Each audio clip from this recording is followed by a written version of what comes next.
Good day everyone! Today, I'm going to show you how to draft an A-line dress without sleeves, with round neckline, and with elastic waistband. It's very simple and easy to sew. I hope you will like it. Let's get started! To draft the pattern, these are the things needed. So we have the pattern paper, ruler,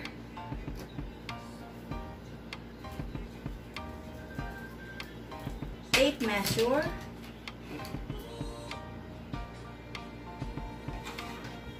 hip curve, French curve, marking pen, and scissors. And these are the measurements needed. So we have the dress length, example 37 inches, figure 16 inches plus 1 inch equals 17 inches, then armhole 18 inches divided by 2 equals 9 inches minus 1 inch equals 8 inches. Bust is 36 divided by 4, that is 9 inches plus 1 inch equals 10. Neck width is 3.5 inches. Neck depth is 4 inches. And shoulder is 15 inches divided by 2, so that is 7.5 inches. So this dress is suited for large to XL sizes. Let's start. For this pattern, you need 1 whole sheet of pattern paper. Then make a lengthwise fold. So this is the open edge, and this is the folded edge.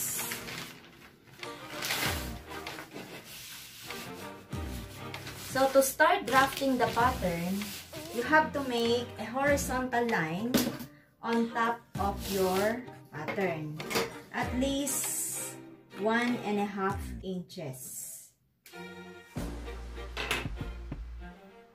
So draw a horizontal line as your foundation line, and then mark the corner A as the starting point. So we are going to draft first the front pattern.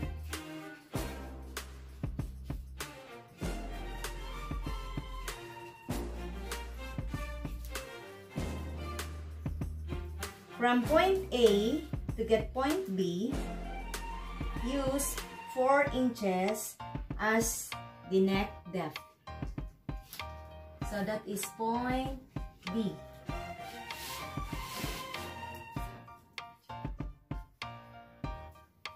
From point A to get point C, use the armhole. So armhole divided by 2 minus 1 inch. Sample, armhole is 18 divided by 2, so that is 9 minus 1. So that is 8 inches. So this is point C. To get point D, use the figure. Figure is 16 inches plus 1 inch to make it 17 inches. So this is where you place the elastic band. So this is now your point D. Then from A to get point E,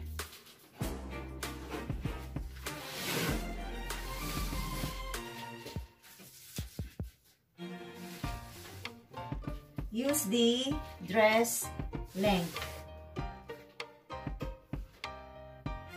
Sample 37 inches. So this is now your point E.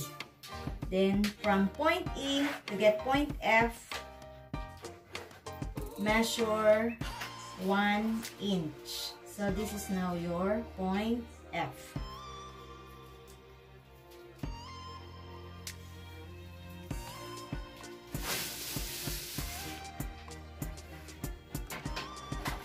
Square out point B, point C, point D, point E, and point F to the right.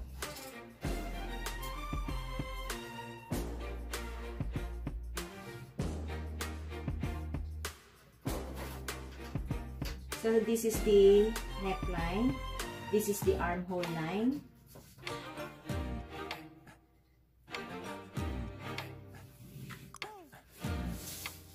This is the figure or the waistline.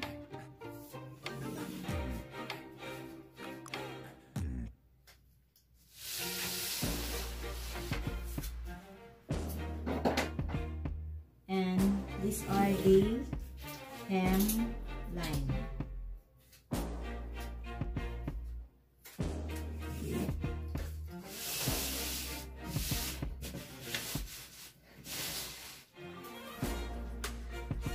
Next letter is G.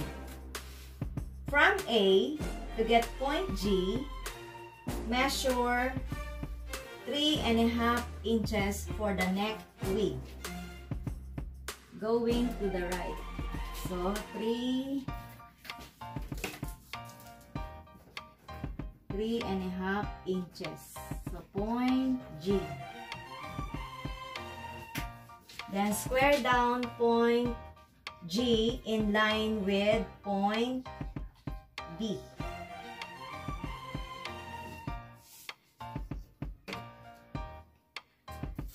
Then shape the front neckline using French curve.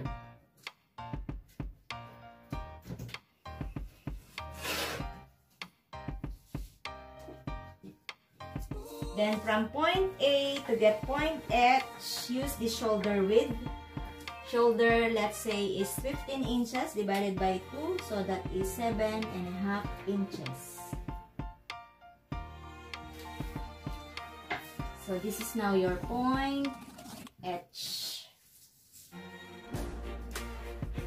Then square down point H in line with point C.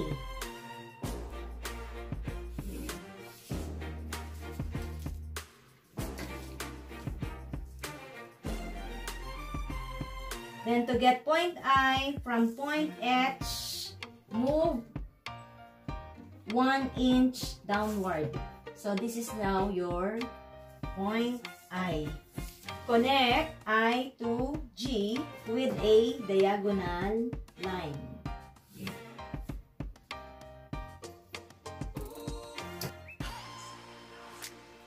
The intersecting point of H and C is point J. Get the center of J to I. So you just fold your tape measure into 2 to get the center. So mark the center of J and I to get point K. From point K to get point L, move 1/2 inch to the left. So this is point L. Connect point I to point L with a diagonal line. From point C to get point M, use the bust measurement. So bust measurement is 36 divided by 4, so that is 9 plus 1 inch equals 10 inches. So this is point M. Connect point L to M using French curve. So this is now your front armhole.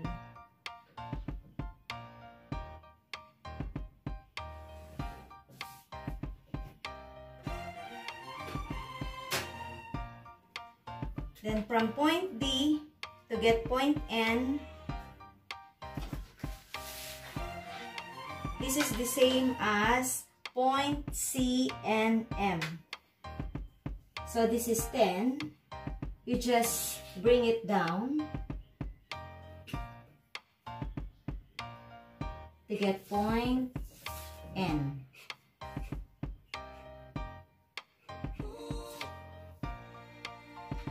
Then connect M to N using ruler.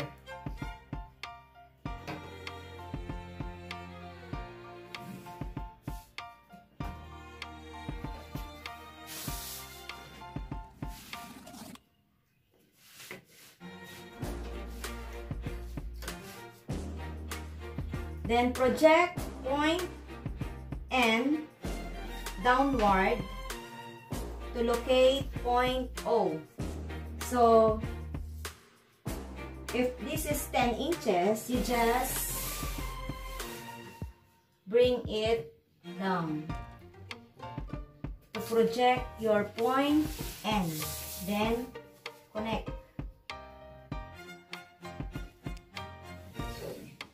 So, this is your point O. Then, from point O, move 3 inches to the right to make it a line. So this is point P.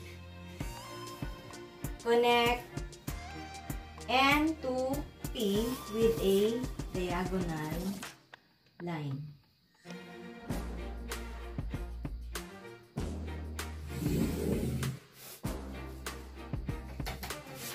Then connect P to F using hip curve.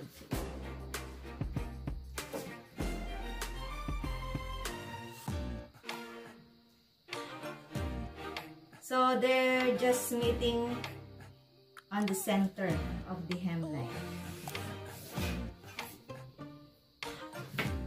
So our front pattern for A-line dress, A-line dress is already done. So let's proceed to the back pattern. So I'm going to use a red marker for you to see the back. So you will just rely on the front pattern to make the back pattern. So I will use this pink marker for the back pattern. Then, since I use letters for the front, so for the back, I will use numbers. So again, A is the starting point. From this point, move 1.5 inches downward. So this is point 1.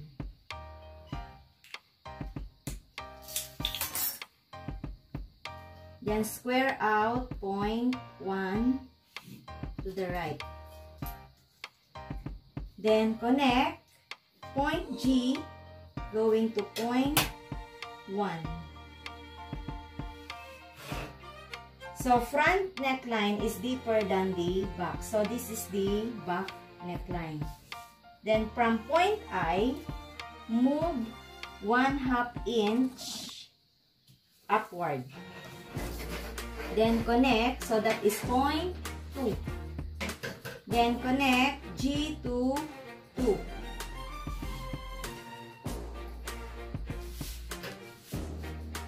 For the back armhole, we just connect point 2, passing over point K, going to point M. Remember that the back armhole or the front armhole is deeper than the back armhole. So you just connect the point.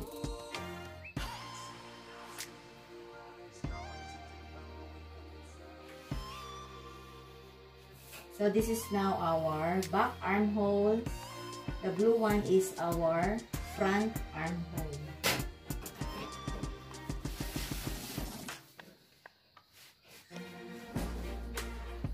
So this is it. Our back pattern is also done.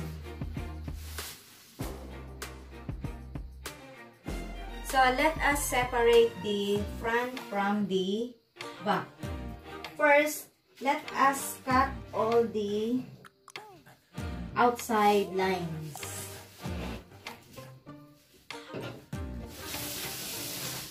So let's start on the back neckline. So remember that this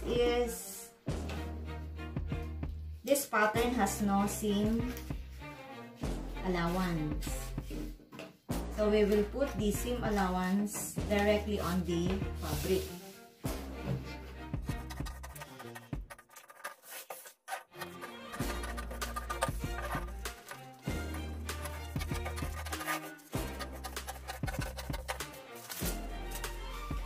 So to separate the back pattern, since this is front,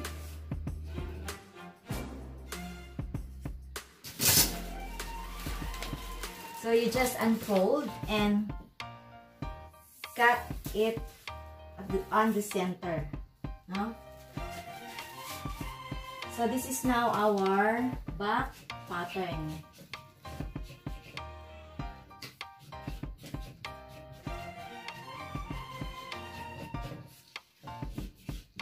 A-line dress.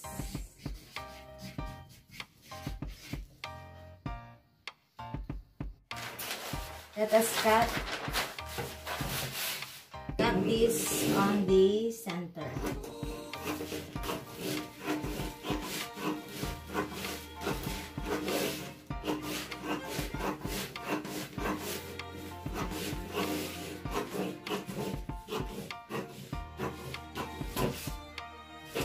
So this is our back pattern and this is our front. So to make it front, you have to remove all the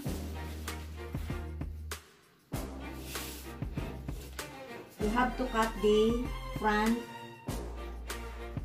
marking.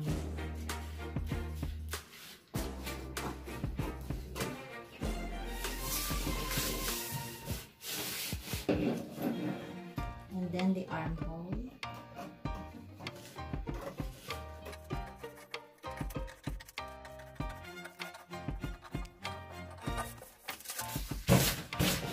Also the shoulder. Leaving all the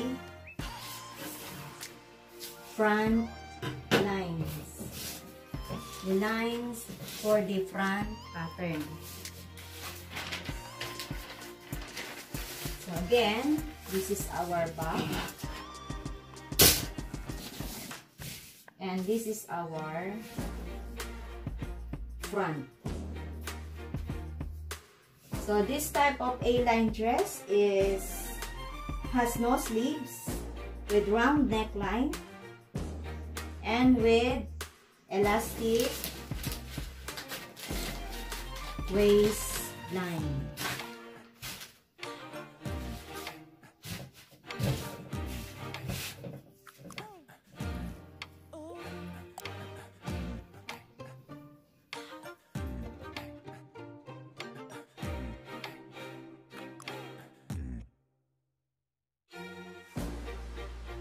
So for this pattern, you need 1.5 yards of fabric with 60 inches width. So let us first lay out the front.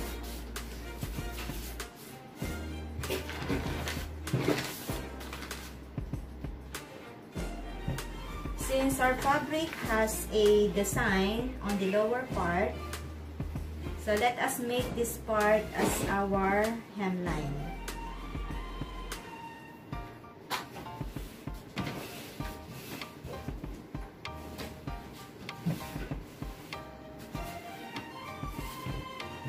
So make a crosswise fold.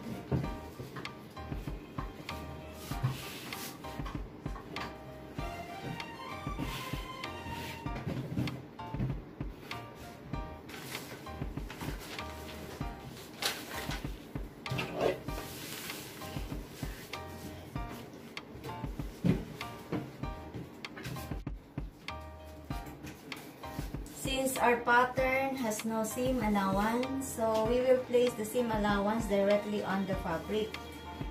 So let us start first lay out the front pattern. So this part has a center fold.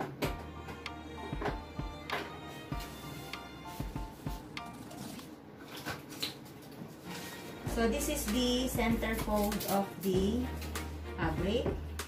Then place your pattern in line with the center fold.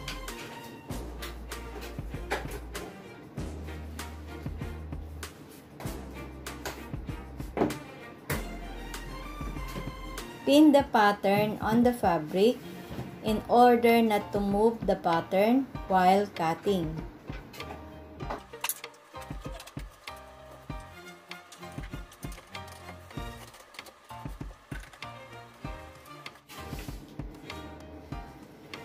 On the hemline, mark 1 inch as your seam allowance. You just follow the shape of your hemline.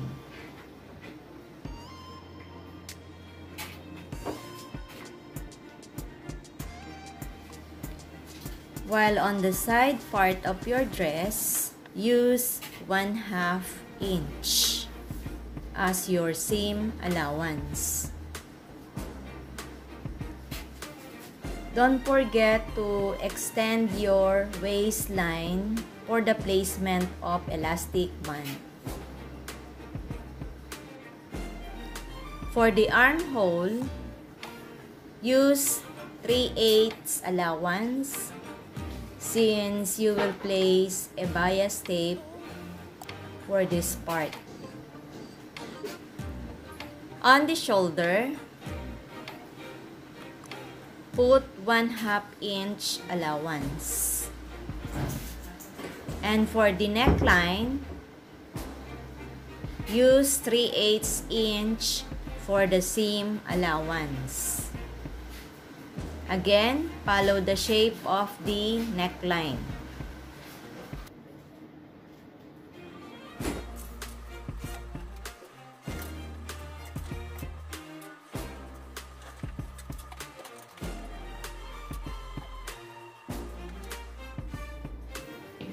Cut the fabric following your seam allowances.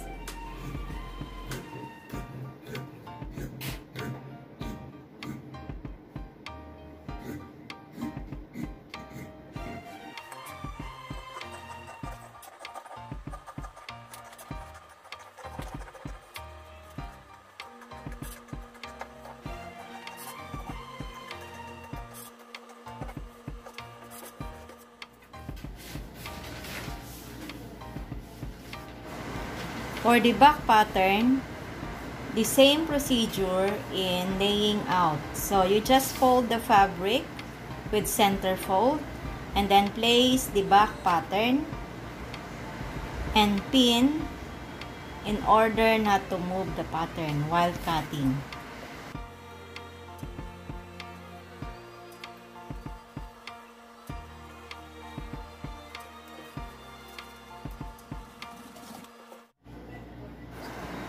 The same way as what you did in putting seam allowances on the front and on the back.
For the casing of the elastic band on the waistline,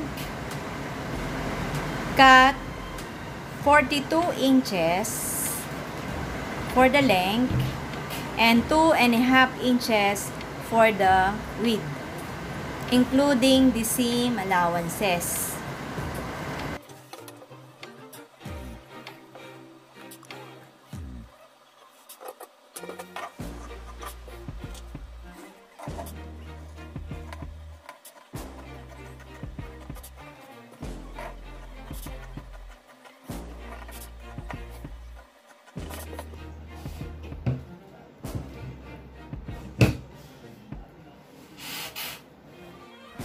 For the bias tape to be placed on the neckline and on the armhole, fold the fabric at right angle on the wrong side and mark the width of the bias tape. The width of the bias tape is about 1 1/4 inches.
Make sure that the bias tape is enough for the neckline and for the armhole.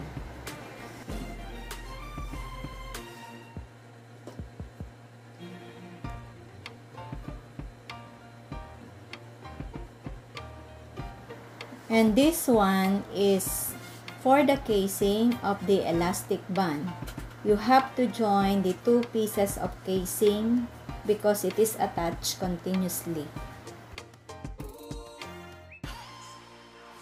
Before I ended up my video, I would like to shout out all my subscribers for the continuous support, especially to Eloisa Q from Valenzuela.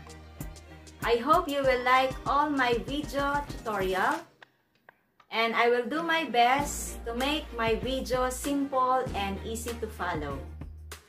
Thank you everyone, and God bless.